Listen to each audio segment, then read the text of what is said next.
Pagka ang Diyos ang pinagtiwalaan natin, hindi niya tayo pababayaan. Nandun ang kanyang pag-alalay. Pero sino pong lingkod ng Diyos yan? Yung matuwid. Sino po yung matuwid? Nagtapat sa Diyos. Paano po siya nagtapat? Hindi siya bumitiw doon sa mga aral at utos ng ating Panginoong Diyos.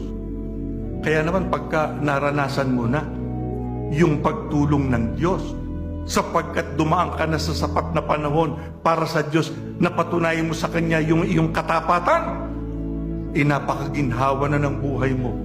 Parang iisipin mo yung nagdaan, hindi mo pinagdaanan, sapagkat ang Diyos naroon kaagad sa piling.